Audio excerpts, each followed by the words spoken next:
Muchas gracias, señor presidente. Agradecerle su visita al Estado de México, darle la más cordial bienvenida aquí al Estado, y nos da mucho gusto que podamos tener esta reunión tanto para evaluar las acciones en materia de seguridad como las acciones en materia de los avances del COVID-19 en el Estado de México. Si me permite, empezaríamos con las acciones en materia de seguridad. Tenemos una presentación con algunos avances que quisiera yo mostrar y agradecer también la coordinación, el trabajo de la mano que hemos llevado a cabo con el Gobierno federal. Como lo expresa el señor presidente, hay una extraordinaria comunicación y coordinación con el Gobierno federal en todos los ámbitos que se trabajan en el Estado de México.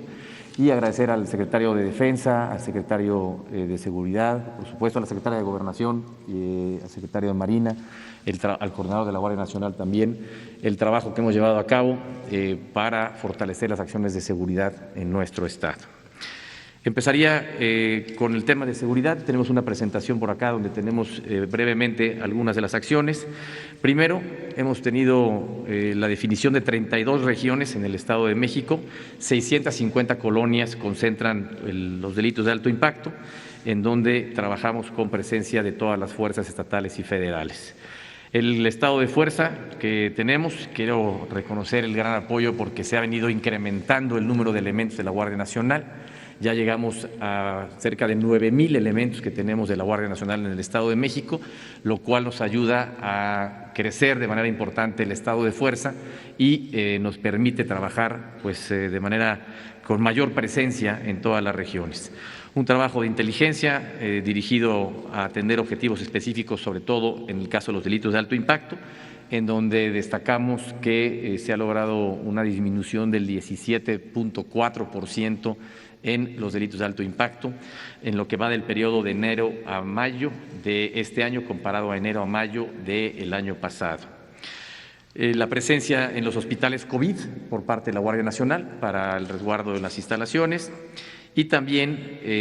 un trabajo muy importante que se empezó desde que iniciaron los saqueos. Ustedes recordarán que a principio de la pandemia y a principio de año también empezó a haber una serie de saqueos en tiendas de autoservicio. Se hizo un trabajo muy importante de inteligencia para inhibir estos hechos, para detener a los responsables y para evitar que siguiera habiendo este tipo de sucesos. En la parte de homicidios, donde hemos tenido una disminución del 4.9%, hemos tenido una estrategia para definir 15 sectores en 4 regiones del Estado de México que abarcan el 80% de los delitos. En estas regiones se han estado mapeando de manera muy puntual para darle seguimiento a las colonias que tienen mayor incidencia, días y horarios a los que esto sucede, para reforzar, por supuesto, la vigilancia y el patrullaje y llevar acciones en particular de operativos focalizados para la detención. Uno de los delitos que ha tenido incremento y que debemos atender de manera más eficaz es la extorsión. Estos delitos que además afectan a un número muy grande de ciudadanos, en donde principalmente a través del cobro de piso, extorsión a transportistas, se ha venido incrementando, y hemos realizado operativos conjuntos con las fuerzas federales para poder detener a los grupos delincuenciales que están llevando a cabo estos hechos de extorsión, y hemos estado implementando un sistema tanto para el registro de base de datos de números telefónicos usados para el delito, como también estamos avanzando en un proceso del registro de voz de las personas privadas de la libertad que están en el Estado de México, para poder tener identificadas esas voces, debido a que la mayoría de estos delitos de extorsión se cometen en los centros penitenciarios. Tenemos un avance del 54% en este registro y, por supuesto, todo un tema de fortalecer las acciones para que no se lleven a cabo ya estas acciones dentro de los penales que se encuentran en el Estado de México. Regreso al tema de los saqueos, en donde hemos tenido 71 convocatorias y se ha logrado inhibir al 66, es decir, 93% de estos saqueos se han logrado inhibir gracias a un monitoreo de redes sociales, a un trabajo de inteligencia a través de las redes y un monitoreo permanente de más de 900 establecimientos de autoservicio a través de nuestro centro de mando, el C5. Yo hasta aquí mencionaría en la parte de seguridad y pasaría a la siguiente fase, que es el avance del COVID-19 en el Estado de México. Quisiera empezar haciendo una remembranza de las acciones que se han venido haciendo, porque es importante que tengamos conciencia de que estas acciones que se han venido haciendo nos han ayudado a evitar que la pandemia sea mayor y que la afectación tanto de contagios como de hospitalizados sea mayor de lo que originalmente se había estimado o previsto en el caso del Estado de México. Primero, con un seguimiento muy puntual a través de 284 brigadas de muestreo para identificar a quienes hubieran tenido algún contagio, para darle seguimiento a los casos y síntomas y también para monitorear los contactos que estas personas hayan tenido, y esto de manera muy temprana nos permitió estar identificando oportunamente los casos. Segundo, un esquema de filtro, de tamizaje que le hemos llamado nosotros, con 70 unidades móviles instaladas afuera de los hospitales, para que quienes tuvieran algún síntoma llegaran a la unidad móvil y ahí pudieran ser atendidos y definir si era necesario hospitalizarse o si podían atenderse y mantenerse en sus domicilios dando un monitoreo. ¿Por qué la importancia? Porque con estos filtros evitamos que alguien que quizás no estuviera contagiado y nada más fuera una enfermedad respiratoria distinta pudiera contagiarse al entrar al hospital. O si entrara alguien contagiado, pues contagiar a más gente dentro de los hospitales. Estos filtros nos han servido de manera importante y también un esfuerzo de apoyar mucho a los grupos vulnerables, en especial, por ejemplo, adultos mayores y personas que tienen diabetes o hipertensión. Se ha estado repartiendo de manera permanente las medicinas que requieren en sus hogares para evitar que ellos se trasladen a los centros de salud. Tenemos 54 hospitales COVID en el Estado de México distribuidos de esta forma, que están atendiendo la pandemia de manera particular a través de 27 del ISEM, el IMSS, ISEMIN, ISSSTE, la Secretaría de la Defensa, que ha ampliado también sus instalaciones para tener capacidad para atender enfermos, y el Hospital de Alta Especialidad de Iztapaluca. Más de 1,310 camas nuevas que se han instalado y un hospital inflable en Ecatepec. Contratación de 418 médicos, 990 enfermeras que nos han permitido darle una mayor atención a las personas que han necesitado apoyo durante esta pandemia, así como, por supuesto, el equipamiento de los mismos. Y dentro de este esquema de preparación hay 5 instalaciones que se han adaptado para poder tener la disponibilidad si fuera necesario. Hoy en día no se han requerido utilizar porque la capacidad hospitalaria que tenemos ha sido suficiente e incluso va en disminución esta ocupación hospitalaria. Un poco más adelante hablaré de ello, pero hay 5 espacios en donde tenemos 750 camas, que es el Centro de Convenciones de Toluca, Ciudad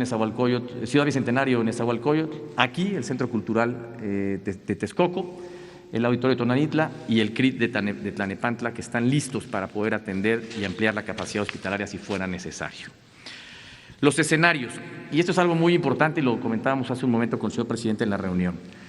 Aquí en esta lámina podemos ver lo que era la estimación original de la pandemia, es decir, cuál era el escenario originalmente planteado, y de no haber llevado a cabo todas estas medidas de acción que se hicieron, además de, y aprovecho para seguir haciendo un gran reconocimiento a todas las personas que han hecho ese esfuerzo y que hicieron ese esfuerzo por permanecer en casa lo más posible y ayudarnos a que esta pandemia se pudiera contener. Lo más importante era poder tener la capacidad de atender a todas las personas que requirieran atención médica, disminuir el número de contagios enfermos, por supuesto, y el número de personas fallecidas. La estimación original nos llevaba a que el 29 de mayo íbamos a tener el momento más alto de contagios, con más de 20,000 infectados y 11,500 hospitalizados. Esto hubiera rebasado la capacidad hospitalaria que tenemos en el Estado de México para atender a todos los enfermos. Gracias a todo este esfuerzo que se ha venido haciendo, a todo este trabajo coordinado con la Secretaría de Salud del Gobierno federal, es que se ha logrado pues pasar a un escenario más reducido en cuanto al número de hospitalizados y de contagios, y que la fecha, digamos, de mayor saturación haya pasado en la segunda semana del mes de junio y el número de hospitalizados máximo haya llegado a 1,944. Las líneas azules son el escenario original, las líneas verdes son el escenario real de lo que ha sucedido gracias a todas estas medidas y acciones que se han llevado a cabo, que podemos decir con responsabilidad, con prudencia, pero también con optimismo, que vamos mejor de lo que podríamos haber ido de no haber tomado todas estas medidas y acciones para atender esta situación. Un corte al día de hoy, en donde tenemos 31,000 casos positivos, 2,557 activos. Lamentablemente, 3,771 personas han perdido la vida y hoy tenemos 10,480 sospechosos. ¿Cómo está distribuida la hospitalización? La mayoría de los hospitalizados los tenemos en el Seguro Social y posteriormente ya en los sistemas tanto estatal como los de alta especialidad, IMSS, ISEMIN y la Secretaría de la Defensa, como podemos ver aquí en la lámina. Y el porcentaje de ocupación hospitalaria, hoy tenemos un porcentaje de ocupación hospitalaria del 67%, ha venido disminuyendo, es una disminución ya en la ocupación hospitalaria durante las últimas 2 semanas, es una noticia buena, importante, porque vemos que esto va en bajada, y una ocupación del 60% en las camas de terapia intensiva. El Estado de México lo dividimos en 4 zonas, por la concentración poblacional y por la dinámica de movilidad que hay en cada una de las regiones del Estado. El 86% de los casos que tenemos en el Estado de México se concentran en la zona metropolitana del Valle de México, en los 59 municipios de la zona metropolitana, por la movilidad, por la densidad poblacional, por la actividad económica, por toda esta relación que hay con el Valle de México, con la Ciudad de México. Ahí se concentra el 86% de los casos. Aproximadamente el 12% en el Valle de Toluca y el resto en la zona norte y sur del Estado. Quiero resaltar que estamos trabajando y hemos trabajado de manera permanente con una gran coordinación con la Ciudad de México en las distintas acciones que hemos llevado a cabo y las que seguiremos llevando a cabo hacia adelante. Esto es muy importante porque toda la zona del Valle de México nos divide solamente una calle y lo que sucede en una zona del Estado o en una zona de la Ciudad de México, al cruzar la banqueta estamos de un lado o del otro, de una entidad o de otra entidad. De ahí la importancia de llevar a cabo acciones de manera conjunta. Y ya hemos además homologado todas las actividades que se irán retomando hacia adelante, para que sean las mismas actividades con el mismo porcentaje de aforo que se vayan retomando conforme avanza el semáforo epidemiológico, los distintos colores del semáforo hacia adelante. Resaltar, como lo decía yo hace un momento, que llevamos 2 semanas con niveles de ocupación hospitalaria a la baja. Esto es un avance importante que nos permite ver que vamos en una etapa de mejoría y que nos permite pensar en continuar con una fase de un retorno seguro a las actividades, cuidando siempre lo que sea llevar a cabo las medidas de higiene y de sana distancia. Y en esta última lámina presentamos un plan de regreso seguro que se ha elaborado de manera conjunta con la Ciudad de México y que nos permite ver las distintas acciones, donde hoy en día ya están abiertos, en el caso del Estado de México, los espacios al aire libre, es decir, parques recreativos, áreas naturales, zoológicos, que nos permitan ya que la gente pueda estar llevando a cabo actividades al aire libre de manera segura, con un aforo del 30%. Al pasar a la fase naranja, estaremos abriendo ya hoteles, comercios, restaurantes, establecimientos, manufactura, con un aforo del 40% y con, por supuesto, las medidas de higiene y de prevención y de sana distancia que son importantes mantener en todo momento. Al pasar a la fase amarilla, estaremos ya incrementando el aforo a un 60% en todas estas actividades que se han abierto o que se abrirán en la fase amarilla, en la fase naranja, y ampliarla a espacios como museos, como teatros, que podrían también incorporarse en ese momento. Y al pasar a la fase verde, estaríamos ya pues reactivando y teniendo las actividades de manera ya normal y siempre previniendo y llevando a cabo las medidas de higiene, de prevención y de sana distancia. Dos temas muy importantes que yo quisiera hacer énfasis uno es que en esta etapa que sigue hacia adelante es muy importante que hagamos conciencia de que cada quien debe ser muy responsable de hacer el mayor esfuerzo por cuidarse a sí mismo, con temas tan pues importantes como lo es el tener las medidas de sana distancia y el uso del cubrebocas para poder pues disminuir el ritmo de contagios o disminuir la exposición al contagio. Y que este regreso seguro sea ordenado, sea pues por etapas, sea planeado y con una gran responsabilidad para que podamos ir avanzando en esta etapa de retorno a las actividades, en donde además se han incorporado más actividades a la fase naranja, pensando en la economía familiar, en donde debemos de pues darle oportunidad a que se reactiven estas acciones y pues retomar el esfuerzo y el apoyo al crecimiento de la economía familiar. Yo lo dejaría hasta aquí por el momento, agradeciendo nuevamente al señor presidente su presencia en el Estado de México y la gran coordinación y trabajo conjunto que hemos venido llevando a cabo con el Gobierno de México. Muchísimas gracias. Gracias, señor presidente.